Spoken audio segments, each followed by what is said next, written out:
esperando a este compañero y a la hora convenida no acudió. Recuerdo que llovía torrencialmente. Yo quise llamar por teléfono a este compañero, pero no funcionaba el teléfono. Quise llamar también por teléfono a otro amigo y compañero que teníamos, que se llamaba Barranco, que estaba empleado en el economato de la Embajada Británica en Madrid y al cual le teníamos confiado todo el archivo del Comité Nacional.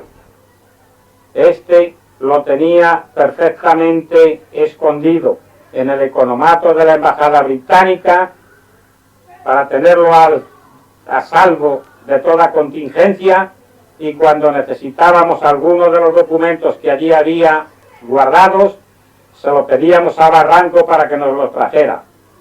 También yo quise llamar a Barranco desde aquel bar para pedirle un documento de estos, pero como no funcionaba el teléfono, tampoco pude hablar con él.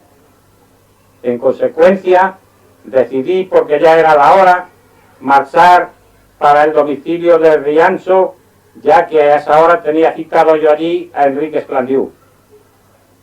Me marché para allá.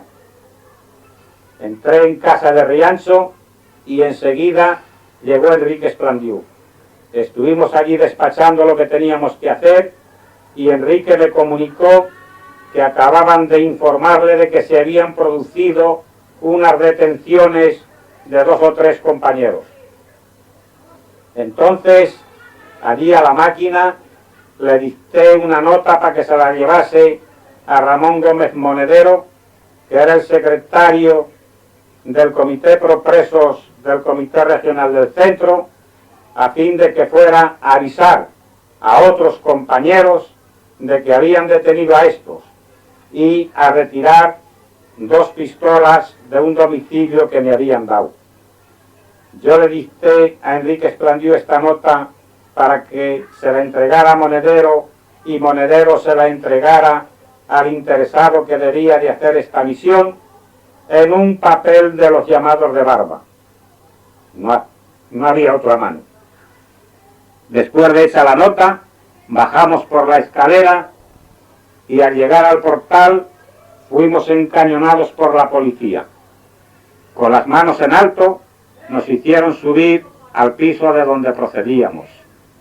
No me puedo explicar todavía de qué manera Enrique Esplandiú consiguió sacarse aquel papel que había mecanografiado de un bolsillo alto del chaleco, metérselo en la boca, masticarlo y tragárselo. Enrique Esplandiú caminaba con las manos en alto por delante de mí y detrás de mí venían 2 policías con la pistola en la mano. Cuando llegamos a casa de Riancho nuevamente y nos vio su esposa entrar de aquella manera, le dijo a la policía que se calmara, que no tenía nada de particular, que habíamos sido detenidos, que éramos buena gente, etcétera, etcétera. En aquel momento, Enrique Esplandiú, para poder tragar aquel papel definitivamente, le pidió a la esposa de Ramón Riancho si tenía un vaso de agua y un poco de bicarbonato. Efectivamente, se lo tomó. Acto seguido, le entraron ganas de ir al váter y un policía estuvo delante de él sin cerrar la puerta del váter el tiempo que él necesitó estar allí dentro. A todo esto comenzaron a registrar el despacho de Ramón Riancho.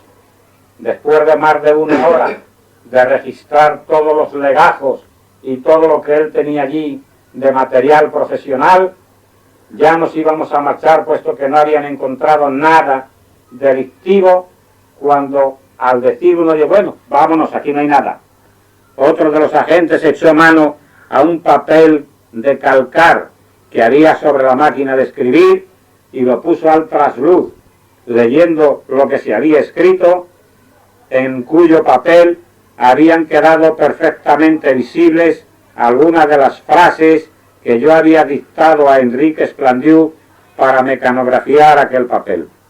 Aquello le llamó la atención, se lo enseñó a otro de los agentes y dijo, lo siento, pero hay que hacer un registro más a fondo.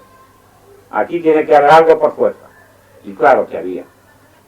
Hicieron aquel registro y después de 1 hora y pico más que estuvimos allí, sacaron todo el archivo de la Comisión Pro Presos del Comité Nacional. Archivo que consistía en 2 tremendos montones de carpetas que bajamos uno yo y otro Enrique Esplandiú hasta los coches de la policía que nos esperaban en la calle. Desde allí, con todos aquellos folios, fuimos trasladados a la Dirección General de Seguridad. Una vez allí, y después de pasar por el gabinete donde nos habían fichado, y eso las fichas de ingreso, en el calabozo donde me internaron, había 2 jóvenes comunistas que habían sido detenidos unos días antes por colocar unos explosivos en diferentes mantequerías de Madrid. En el calabozo junto al mío se encontraba Manuel Morel, representante de la regional de la CNT de Levante y vicesecretario del Comité Nacional de la CNT. Después de ausentarse de las puertas de los calabozos los agentes que nos habían introducido allí, Morel me llamó dando golpecitos sobre la pared de mi celda para que me arrimara a la reja de la puerta y poder hablarme.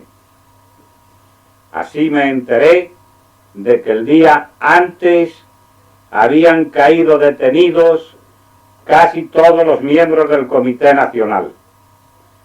La detención primera se había producido en un bar que había en la Gran Vía, es decir, en la avenida de José Antonio, que se llamaba Pidús.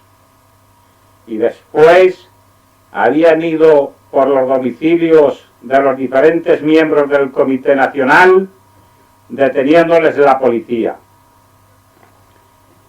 Supe también que a Juan García Durán, que fue detenido en aquel bar de la Gran Vía, se escapó de la policía y salió corriendo, pero los agentes hicieron disparos contra él y cayó en medio de la calle de la Gran Vía de José Antonio, herido en una pierna.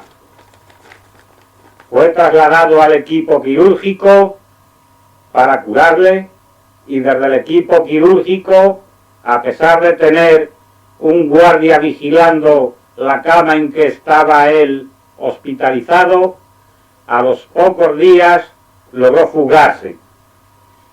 En pijama salió del equipo quirúrgico con el pantalón y la americana debajo del brazo. Cogió un taxi y se marchó por la barriada de Cuatro Caminos a casa de un compañero que le dio cobijo. Posteriormente, y a las pocas semanas, fue detenido nuevamente y ya corrió la misma suerte que nosotros por todos los lugares donde habíamos ido pasando, Dirección General de Seguridad y Prisión Central de Alcalá de Henares. En la Dirección General de Seguridad me acusaban de ser secretario del Comité Nacional de la CNT. Yo no sé todavía hoy cuál de los miembros que componían aquel Comité Nacional y que habían caído detenidos hizo esta acusación contra mí. Lo cierto es que esta era la acusación que la policía me presentaba. Yo dije que era cierto que en el pleno que acabábamos de celebrar se me había propuesto para este cargo, pero que yo había condicionado la aceptación del mismo al resultado de las gestiones que hiciera en Francia Juan García Durán, al cual habíamos encomendado salir para París y entrevistarse con Giral y con los representantes de la CNT en aquel gobierno, Horacio Martínez Prieto y José Leiva, para que le informaran de las posibilidades que tenía aquel gobierno de poder regresar a España victorioso para establecerse aquí.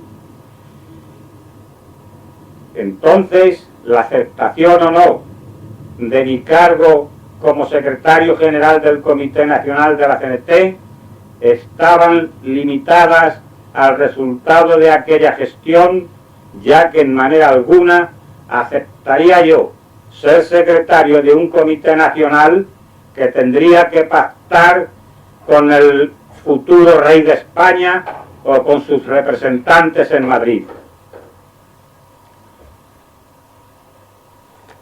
Todo aquello quedaba expresado en aquella ponencia que habíamos redactado en la reunión del Comité Nacional y que fue conocida como dictamen secreto, al cual se hacía referencia en las actas que había intervenido la policía, aunque no había intervenido el texto de aquel dictamen. En la Dirección General de Seguridad estuvimos 20 y tantos días. La vida allí dentro transcurrió monótona, como siempre ocurre en esos momentos y en aquellos lugares. Entonces, por aquellas fechas, salimos todos conducidos para la prisión central de Alcalá de Henares. Nuestra llegada a aquella cárcel fue conocida por todos los militantes de la CNT que allí se encontraban y que habían ocupado diversos cargos, entre ellos un comité nacional al nuestro, del cual era secretario general César Brotos, y los miembros de aquel comité que lo componían. Cuando nosotros ingresamos en las celdas de aquella prisión, César Brotos y otros compañeros estaban preparando una fuga en la cárcel central de Alcalá de Henares. Tenían ya todo a punto para escaparse y suspendieron la evasión hasta que nos sacaran a nosotros de celdas para poder brindarnos la oportunidad de fugarnos con ellos. No sé si ya lo he relatado, pero era un trámite normal y obligatorio por aquellas fechas, cuando se ingresaba en una prisión, estar 20 días en las celdas, aislados de la población penal, para cumplir lo que se llamaba el periodo, consistente en pasar todo ese tiempo aislados de los demás, por si éramos portadores de alguna enfermedad contagiosa que se pudiera atacar y curar o intentar curar en aquella situación de aislamiento. Cuando salimos de las celdas para hacer vida común con el resto de la población, nos enteramos de que se había preparado aquella fuga y de que durante el tiempo que habíamos estado nosotros en las celdas se había descubierto. Nos informaron de que cuando fue conocido el túnel que habían hecho los presos para fugarse de allí, el director que estaba entonces, señor Antoñanzas, al darle posesión al nuevo director que le iba a sustituir, señor Herraiz, es cuando coincidió con el descubrimiento de la fuga. Por más investigaciones que estos dos directores hicieron, por más coacciones que ejercieron contra determinados presos, no consiguieron averiguar quiénes habían sido los autores de aquella intento de fuga. El túnel que habían tenido que hacer para la posible evasión estaba con una instalación eléctrica correcta. Dentro de él tenían la luz eléctrica y podían trabajar con entera comodidad. La tierra que habían sacado estaba calculado entre 6 y 7 toneladas. Sin embargo, no apareció por ningún lugar de la cárcel un solo grano de tierra. El director entrante, señor Herraiz, habiendo puesto todo su interés en averiguar dónde podían encontrar aquella tierra, estaba francamente sorprendido de no hallarla por ningún sitio. Entonces, el director saliente, señor Antoñanzas, le dijo: Herraiz, no sabes a dónde has venido a parar.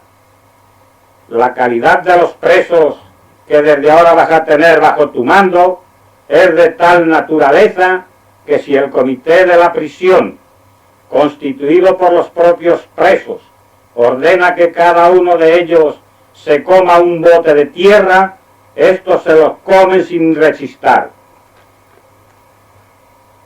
Lo cierto es que cuando nosotros salimos de celdas, todo esto ya había ocurrido, y lo cierto es también que jamás pudieron descubrir a los que habían hecho aquel túnel para la fuga. La prisión en aquella cárcel, después de los primeros días de hablar con los diferentes compañeros que allí se encontraban, contándoles nuestras peripecias y contándonos ellos a nosotros las suyas, transcurría normal y tediosamente. Dentro de la prisión estábamos perfectamente organizados todos los grupos políticos que en ella nos encontrábamos, es decir, republicanos, socialistas, comunistas y anarcosindicalistas. Y entre todos a la vez teníamos constituido un comité interior de cárcel con representaciones de todos estos grupos, que era realmente el que decidía la vida dentro de la prisión. Al principio, los anarcosindicalistas nos habíamos negado en todas las cárceles a ocupar lo que se llamaba cargos o destinos, es decir, ocupar los puestos de actividad dentro de la prisión en el régimen de oficinas, dormitorios, cocina, economato, etcétera, etcétera, ya que todas estas actividades en todas las cárceles sin excepción estaban en manos de los presos. Pues bien, los hombres de la CNT no habíamos querido en ninguna de las prisiones hasta aquellas fechas desempeñar cargos de esta naturaleza. Los demás los habían aceptado desde el primer momento y se habían aprovechado de ellos para las pequeñas ventajas que reportaba no solamente a las personas que los ocupaban, sino a los amigos o correligionarios de ellos. Pero en la prisión central de Alcalá de Henares, ya también los hombres de la CNT habían decidido aceptar los cargos para los cuales habían sido propuestos. Entonces, un buen día, dieron una orden desde la Dirección General de Prisiones para que todos los condenados que se encontraran en las cárceles provinciales o habilitadas les hicieran vestir el uniforme de penado. Era precisamente en el mes de agosto de 46. En la cárcel de Alcalá de Henares había varios condenados de los diferentes sectores políticos. Cuando los llamó el director para obligarles a que vistieran el uniforme de penado, estos se negaron. Dijeron que ellos no se ponían aquel uniforme, no porque les denigrara el ponérselo como presos ya condenados, sino porque estábamos en el mes de agosto y aquellos uniformes estaban hechos con un tejido apropiado para pleno invierno, que aquello daba un calor insoportable y que no se lo ponían. A los presos que se negaron a ponérselo, los condenaron o los castigaron a cortarles el pelo al cero y a meterlos a las celdas de incomunicados.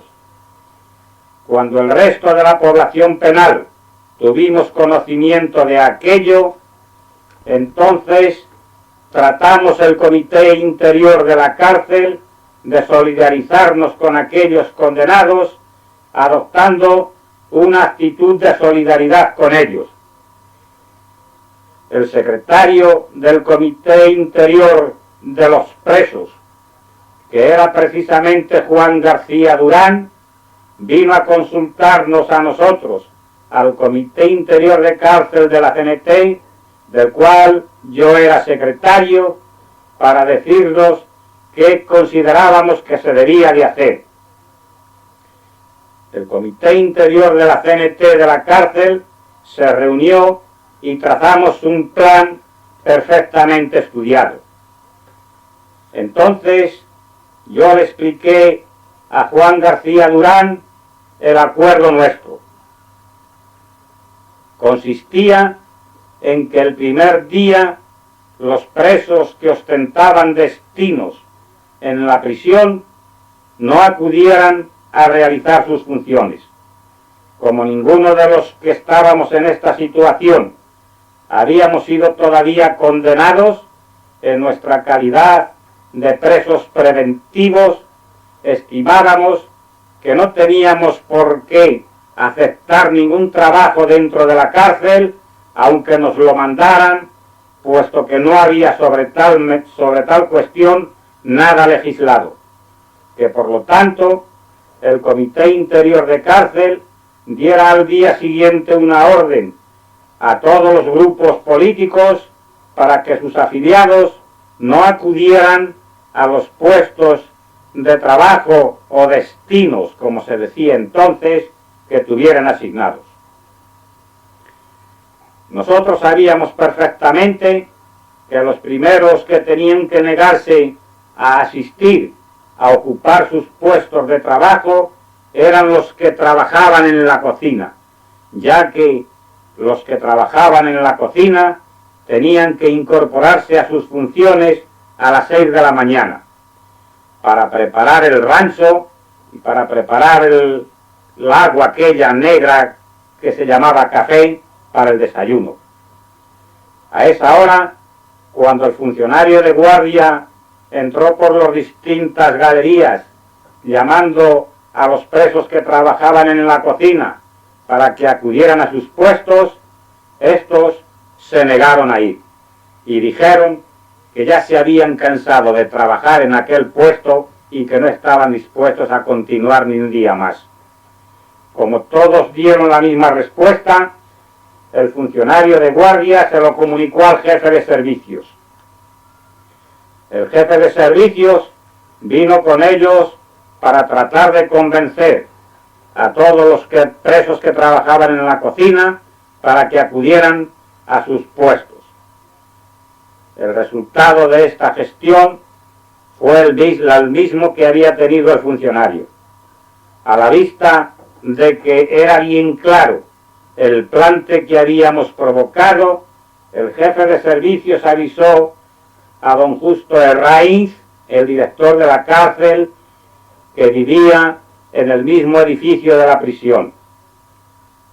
El director de la cárcel, de acuerdo con el jefe de la guardia militar que custodiaba la prisión, mandaron a unos cuantos funcionarios de prisiones de los que estaban de servicio aquel día, con unos pocos soldados, a la cocina para preparar el café. En vez de darlo a la hora habitual, tocaron la corneta para formar, serían las 10 de la mañana, es decir, 2 horas después de la hora habitual. A esa hora, todos formados correctamente, bajamos al patio central y desde allí fuimos desfilando, también en formación, hasta el comedor que teníamos. En un silencio sepulcral se produjo toda esta operación. Una vez en el comedor, puestos cada uno ante nuestras mesas, en correcta formación y aún de pies, el jefe de servicios nos dijo que no sabía a qué obedecía la actitud de los presos que trabajaban en la cocina. Pero lo cierto es que si se había hecho el café, había sido por un gran esfuerzo de los propios funcionarios que estaban de guardia y por un enorme esfuerzo también de los soldados que estaban custodiando la prisión. Que el café se encontraba hecho en la cocina, que las calderas estaban ya con el café, pero que no había personal para salir a repartirlo por las mesas, que por lo tanto, si queríamos desayunar, fuéramos pasando ordenadamente a la cocina y cada uno de nosotros se sirviera el café. Fue un segundo de vacilación. Yo recuerdo que estaba sentado en la esquina de la mesa que yo habitualmente me sentaba, justamente pegando al pasillo central que había en el comedor. Reaccioné inmediatamente y con el plato en la mano me lancé por el pasillo camino de la cocina. Detrás de mí lo hicieron ya los demás presos, pero el jefe de servicios no me dejó entrar. Dijo que aquello no lo podía tolerar, que no estaba dispuesto a que entráramos de aquella manera a la cocina para servirnos el café, que por lo tanto, si no habíamos querido hacer el café, tampoco nos lo comeríamos. Y nos mandó acto seguido para las galerías sin haber desayunado. Una vez en estas, y después de transcurrir más de 2 horas, vino el director de la prisión por todas ellas, haciendo una visita, dando la sensación de que estaba sorprendido por nuestra actitud. Cuando llegó a la galería en que yo me encontraba, que era precisamente la quinta, después de formarnos dentro de la galería, nos explicó allí la situación en que nos encontrábamos y trató de convencernos de que desistiéramos de nuestra actitud. Él dijo que nuestra obligación era hacer todos los servicios interiores de la cárcel, aunque no estuviéramos condenados, y que por lo tanto tendríamos que ir nosotros a la cocina a cocinarnos el rancho. Después de una arenga de casi media hora para tratar de convencernos, cuando terminó de hablar, invitó a que salieran detrás de él los destinos que trabajaban en la cocina, los destinos que trabajaban en el economato y los que trabajaban en las oficinas. Como llegó a la cancela sin que nadie le siguiera, se volvió airado y nos empezó a ir.